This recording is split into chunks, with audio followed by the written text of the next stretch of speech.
Mornings with Maria. Since the riots in Ferguson, Missouri, there has been a growing call for law enforcement to wear body cameras. Just recently, the mayor of Milwaukee announcing all city police officers will wear body cameras by the end of 2016. Joining me right now is Taser CEO Rick Smith, who is seeing a bump in business as a result of this. Rick, good to see you. Thanks so much for joining us.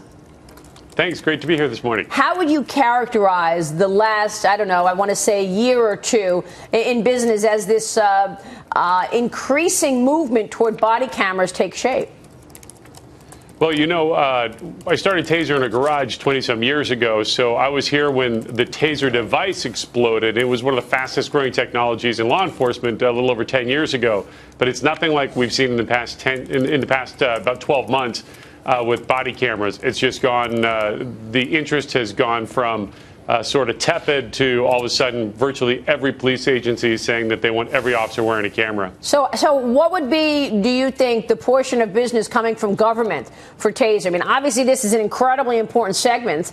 How do you break up, you know, or break down rather the revenue or the market share from law enforcement versus others? Yeah, we're about 90% law enforcement and military, maybe a little over 90%. We're very focused. Our customers face a lot of challenges in deploying technology, and that's frankly where we shine.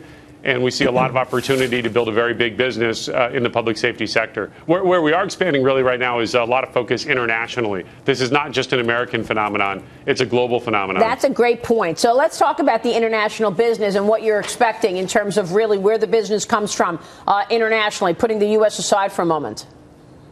Well, we're seeing a lot of interest out of places like the United Kingdom, where the London Metropolitan Police has announced plans to put 20,000 cameras on every officer.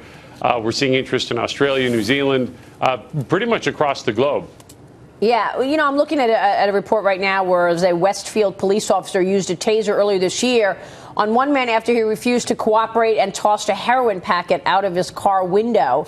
I mean, give us your sense of really the impact of these tasers. I mean, obviously you're putting someone, what's the impact of getting tasered?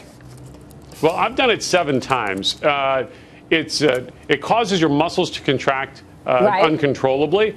But if you look at the actual injury rate, without a taser, police use a baton or a fist or some other way to subdue someone, and those have about 50 times higher injury rate than a taser. So it's much safer, but of course, there is still some risk of controversy about how they're used, and that's why we're in the camera space. So wait, it softens the muscles, and how long are you in that state before getting revitalized?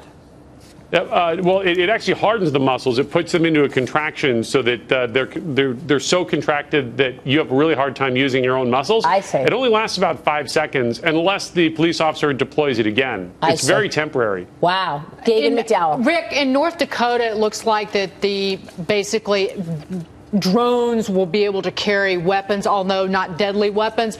But what do you think about a taser drone? That's a great question. Yeah, well, you know, there's a lot of cases where that could make sense, where let's say you have somebody who's holed up in a house with a gun, and the choice is to send in officers with guns or with tasers, or to send in a drone. So I think there's a lot of places it could make a lot of sense. Do we need like some kind of training, though? I mean, you know, we're looking in terms of the people using this. I'm looking at a report from the Boston Herald, who says that there are statewide, there are 3,300 tasers, and nearly 200 police departments had training programs for the weapon. What is the training programs? How do they work, and is that necessary? Oh, yeah. Any police department that's deploying any weapon system, whether it's a taser or something else, without training, would be frankly crazy to do so. So training is a huge part of rolling these things out to make sure that they are used properly. Yeah, I think that the taser on a drone, to me, sounds really scary, Rick. Yeah, my neighbor, he's got one. Was he going to start tasering the dogs? And I mean, it's like... Well, your neighbor has a drone. Your neighbor has a drone, but not a taser. Certainly for consumer use, it's a little crazy for consumer use. But I can imagine for certain police applications where it's really high risk and you want to keep people out of harm's way, there it can make a little sense. All right, real quick, Rick, where does the growth come from next 3 years at Taser? We're seeing huge growth really in our cloud business. So everybody talks about cameras, but really where cameras become important is what do you do with the thousands or millions of videos that come off of them? So our evidence.com business, you can think of it like iTunes for cops, right? Apple sells the iPad or the iPod or now the iPhone, of course. It's the back-end services that are really interesting. With evidence.com, we enable all these agencies now to be able to share information without burning CDs and doing things like it's in the 1990s. We're bringing the whole police industry online with a massive cloud back end. That's the big growth sector. That is the big story. And, of course, you've got all that data to mine. Rick, good to see you. Thanks so much for joining us this morning. Thanks. Great to be here. We'll see you soon. Rick Smith is the CEO of Taser. We'll be right back.